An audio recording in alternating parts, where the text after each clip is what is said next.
Go to the phones. Calling from a 210 'Cause area like code. black Who's this? people, it's like, Good afternoon, Sam. It's John from San Antonio. How you John doing? from San Antonio. How are you, sir? I'm good. Good opening interview with Aziz Rana. Thank you. A big question among Democratic strategists concerning the midterms is how much do you focus on Trump and the Republicans' incompetence and their reverse Robin Hood policies, which takes from the working class and the middle class and give to the rich, which is exemplified by the recently passed tax scam and promoting your own agenda. Just focusing on Trump didn't work very well in 2016, but almost all midterm waves are against the people in power, not on the opposition party's agenda. The fact is that Trump's budget just came out, and it cuts $1.7 trillion in entitlements and $237 billion from Medicare over 10 years. Is that something that every Democrat should be running on? And what's your opinion on this? And then I want to make one other comment on another subject. I think, of course, you run on that. I think, but I don't think you need to. I think that's actually a much better thing to run on than the sort of general Trump is horrible thing. You tie it into policy, and you don't have to oversell this to people.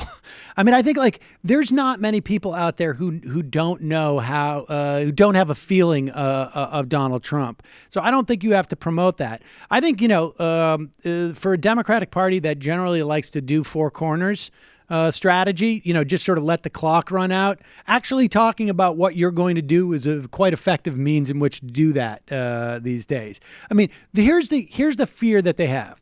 I come out and I make a proposal, and then this person I'm running against attacks me for that proposal, and then I'm defending that proposal, and all of the things that are driving out the base go away.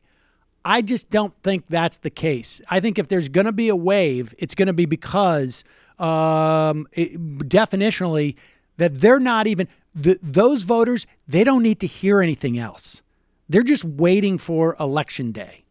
So I think from the perspective of these candidates, you have the opportunity to expand your electorate by offering proposals, because for those people who care about what you're offering, even if you get 25% of them, you're not going to lose those people who are just waiting to vote against Trump.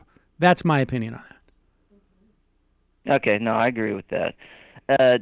Thomas Piketty, who's one of the foremost authorities on income inequality, in his book Capital in the 21st Century, is one of the most critically acclaimed economic books in recent history, put out a 76-page paper called The Ramen Left versus the Merchant Right, a rising income inequality and the changing political structure of conflict.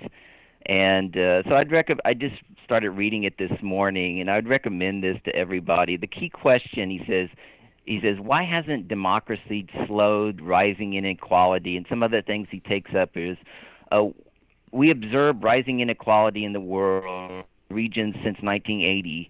We could have expected rising political demand for one could have expected rising political demand for redistribution. So why do we see more xenophobic populism and identity-based politics? Now, I don't agree with that phraseology, but he's talking about Brexit, Trump, Le Pen, Modi, etc., rather than more based, income-based, and wealth-based policies. Was there something unique about the 1950 to 80 egalitarian period?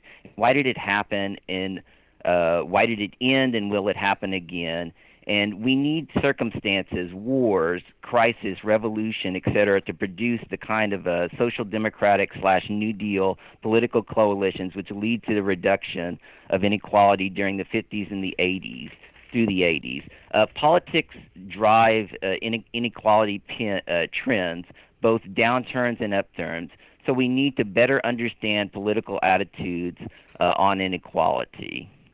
And so, I mean, there's a lot of great charts in there, talking about the way things used to be in America, where we used to tax people, the rich at high rates. We used to have their inheritance tax at high rates.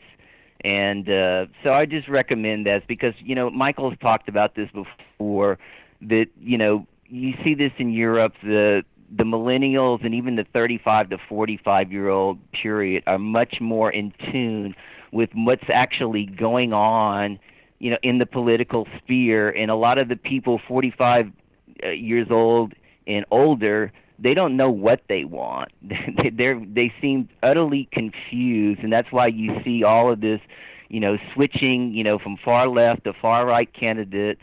And I just hope that the youth can kind of lead the way, and eventually, as we go into the third decade of the 21st century, we're going to see a lot more of inequality decreasing and more human needs being fulfilled. Your mouth to secular humanist ears, John. Appreciate the call. All right, thank you.